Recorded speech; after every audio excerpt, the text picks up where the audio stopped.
Estamos en el tema 1, en el que vamos a tratar las generalidades de tecnología del hormigón, o concretamente del hormigón o concreto.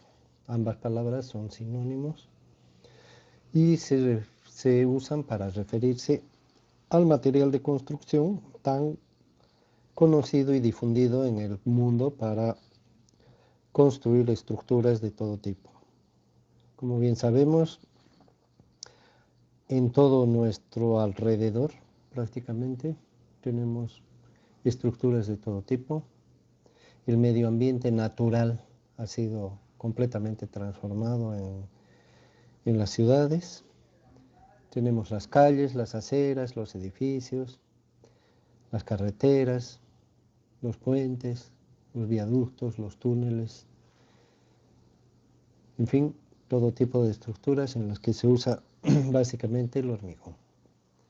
Por otro lado, vamos a definir o vamos a comentar que el hormigón también se utiliza para otros fines, claro que en muchísima menor escala. Por ejemplo, cuando se fabrican lavanderías, cuando se hacen macetas, cuando se hacen estatuas, etc. Pero para nosotros básicamente va a ser un material de construcción. Este material de construcción tiene algunas particularidades. En primer lugar, es un material artificial, es decir, que no se encuentra en la naturaleza y necesariamente requiere la participación del ser humano para que exista. Entonces es un material que se prepara artificialmente. No es como la piedra que la encontramos en las rocas, no es como la madera que la encontramos en los bosques, etcétera, sino que es un material que requiere la intervención del ser humano. Por lo tanto, la calidad del hormigón, de este material, está íntimamente relacionado con el actor que lo produce. De ahí que un mal hormigón, naturalmente, es la consecuencia de un mal actor. Un buen hormigón es la consecuencia de un buen trabajo del actor correspondiente. En este caso, el actor es el ingeniero. También podemos decir que es un material compuesto, ya que no viene solo, sino que para prepararlo hay que mezclar ciertos ingredientes. Los ingredientes más comunes para preparar el hormigón son el cemento. Se aclara de que el cemento hoy en día hay muchísimas variedades.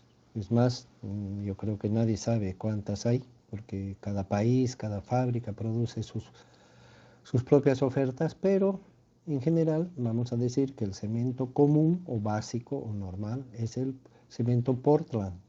Se conoce así con este nombre porque el color que tiene el cemento es muy parecido a la tierra, o al suelo, a la apariencia del material de la isla de Portland en Inglaterra.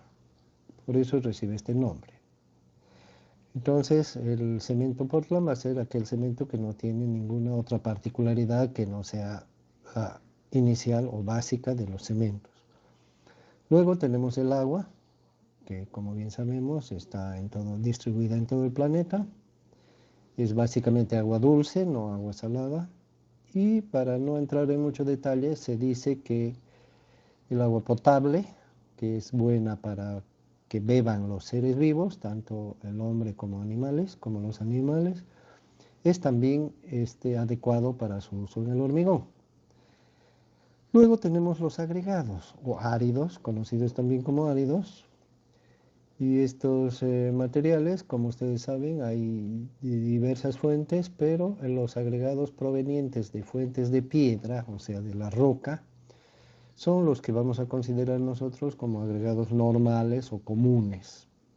Entonces, la combinación del cemento común con el agua normal, el agua potable, y los agregados de fuentes pétreas va a ser para nosotros un hormigón común o un hormigón normal. Sin embargo, esto automáticamente nos abre la posibilidad de que hay otros hormigones. Estos otros hormigones los vamos a llamar especiales.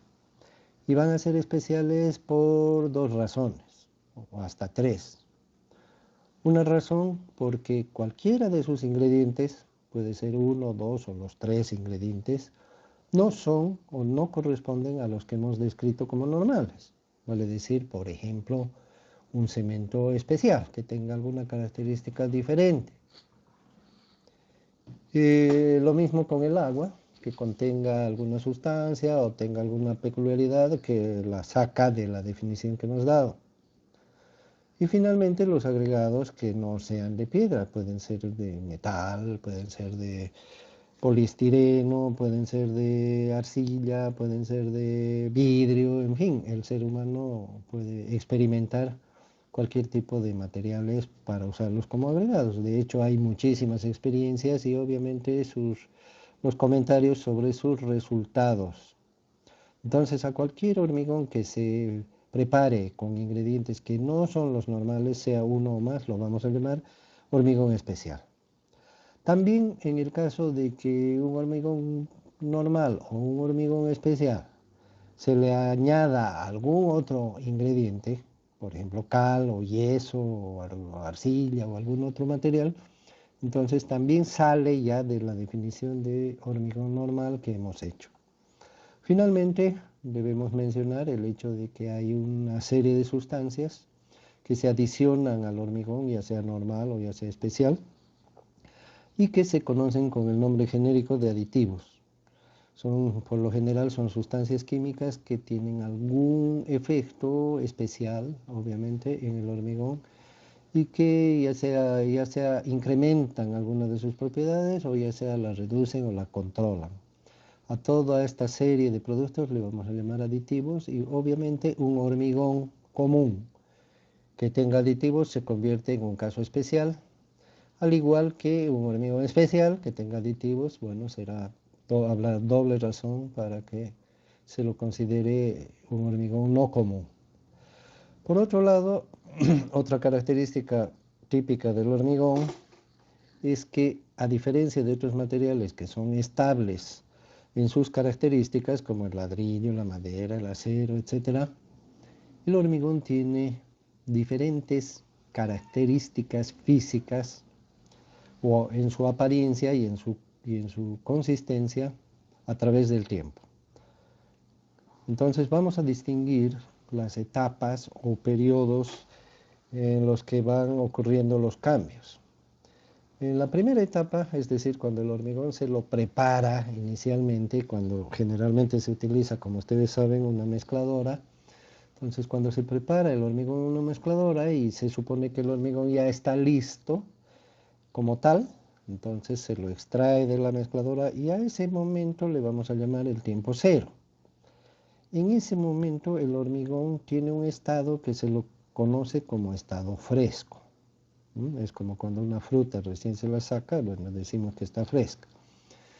Entonces, el hormigón fresco tiene ciertas características generales que las vamos a describir como que es una masa pastosa, blanda, plástica, semifluida. Semifluida quiere decir que no es ni fluida ni sólida, sino que está en un estado intermedio.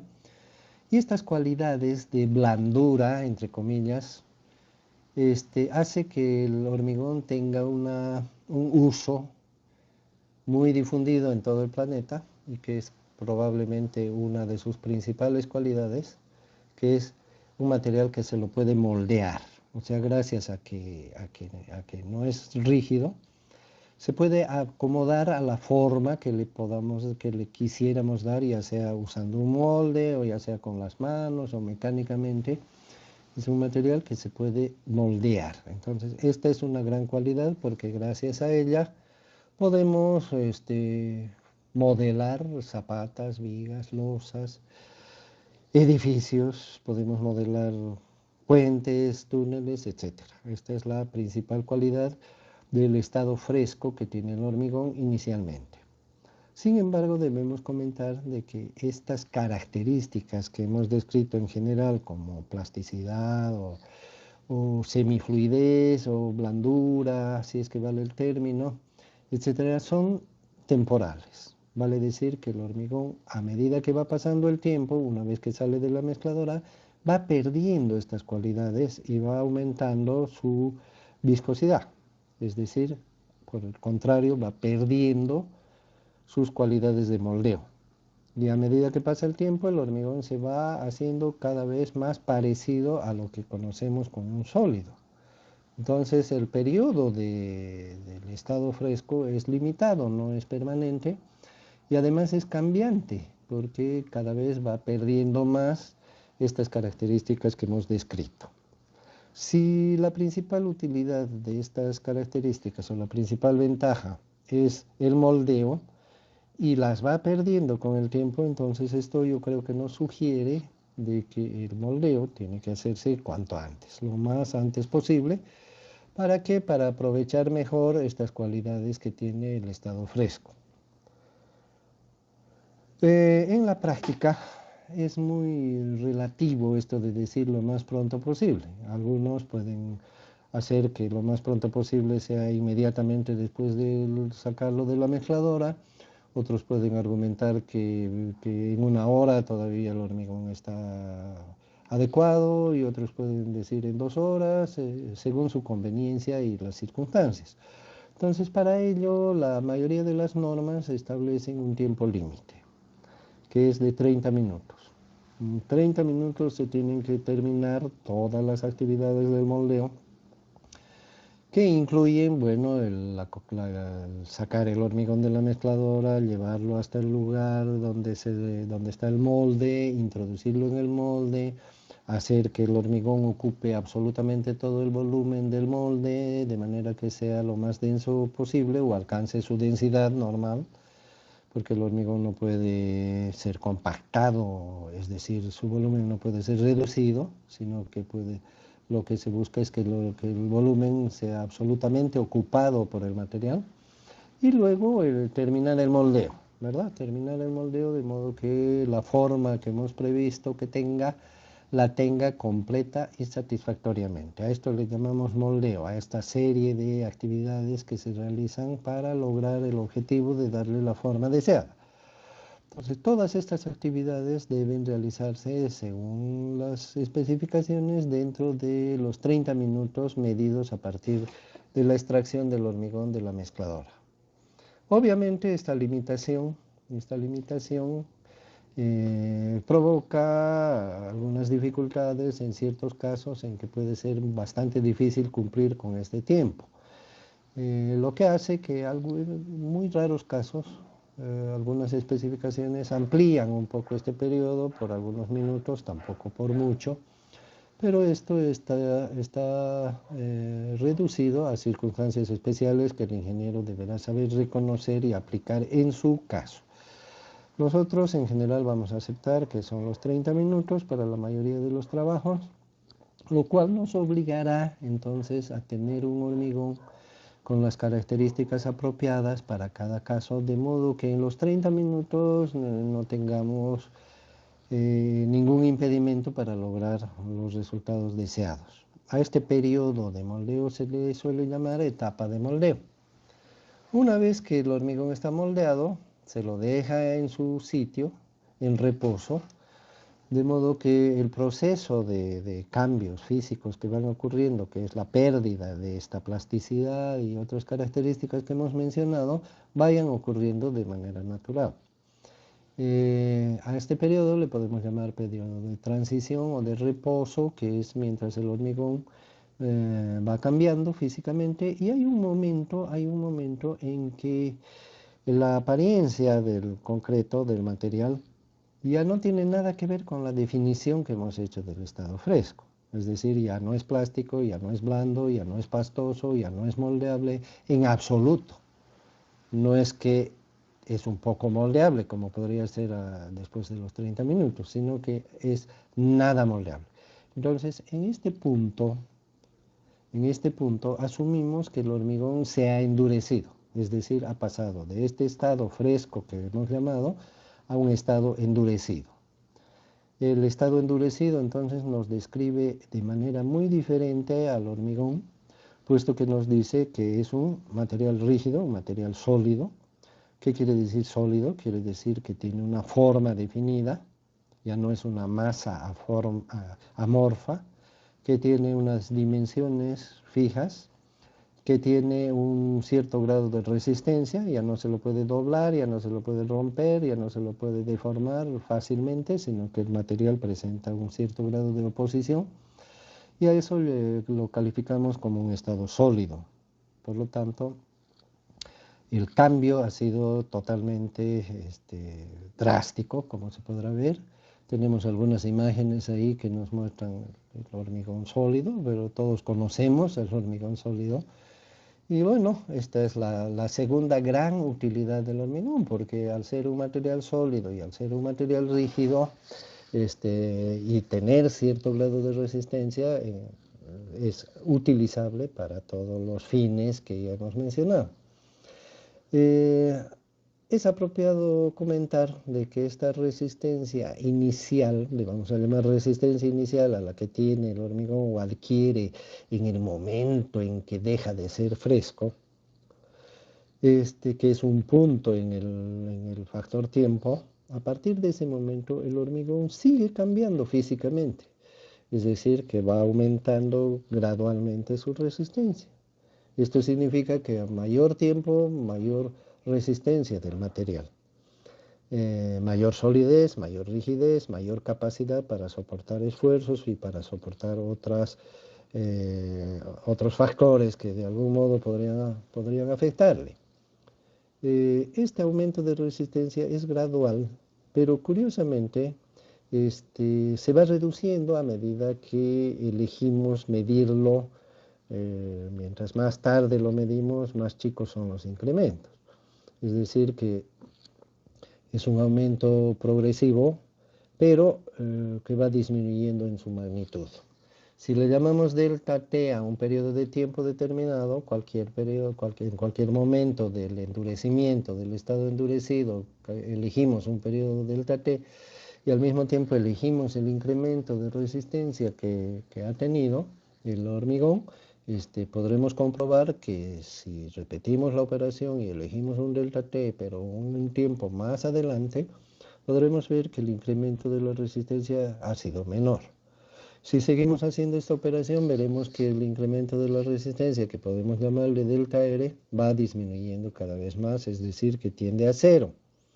En la práctica es muy difícil establecer en qué momento el delta R se convierte en cero. ¿Por qué? Por razones de medición, dificultades de medición y también razones de confiabilidad, porque hay un momento en que la medición del valor, el valor puede ser tan chico que no sabemos si se debe realmente a una disminución de la resistencia o si se debe a un error de lectura o algún factor extraño o un factor incontrolable en el proceso de medición. Por ese motivo se considera, en términos teóricos, que el hormigón aumenta su resistencia indefinidamente, solamente por la razón de que no podemos encontrar exactamente el punto en que el incremento es cero. Sin embargo, este no es un problema para la ingeniería porque en términos prácticos, lo que se hace en la construcción es fijar un periodo razonable para nuestras expectativas del valor de la resistencia que se espera lograr. Esto tiene una explicación muy razonable porque imagínense hacer una construcción y esperar indefinidamente a que el hormigón alcance su resistencia más alta haría que la construcción durara años, lo cual es antieconómico, no es razonable, etc. En la práctica, el propietario, el que invierte dinero, tiene la tendencia a querer usar el fruto de su inversión lo más pronto posible. Entonces, pero tampoco se puede pretender usarlo al día siguiente, obviamente exagerando, porque no podría aprovechar para nada las pocas cualidades resistentes que tendría el hormigón. Por este motivo hay una costumbre, yo le llamaría así, un hábito de fijar este periodo en 28 días. 28 días, que es aproximadamente un mes y que es un periodo que se escoge porque se dice que en ese periodo el desarrollo de la resistencia ha sido bastante aceptable. Es decir, que la mayor parte, entre comillas, de la resistencia que se podría esperar en un periodo indefinido se desarrolla aproximadamente en un mes. Pero no se dice un mes, ni 30 días, ni 32, etcétera, porque por razones prácticas. Ustedes saben que en las obras hay mano de obra, son periodos laborales de trabajo.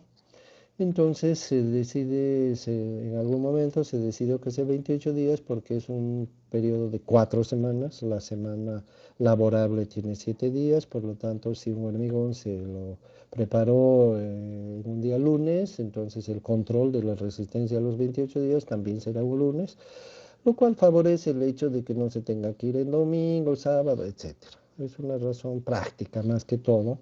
Sin embargo, eso no quiere decir que sea una limitación para los ingenieros para que elijan valores de resistencia mayor y puedan aprovechar de esta manera mejor las cualidades del material. Sin embargo, esto solo se hace en casos en que la magnitud de la resistencia requerida o los periodos que dure la obra sean muy largos, de manera que esperar más no afecte a la economía ni al cronograma de ejecución del trabajo.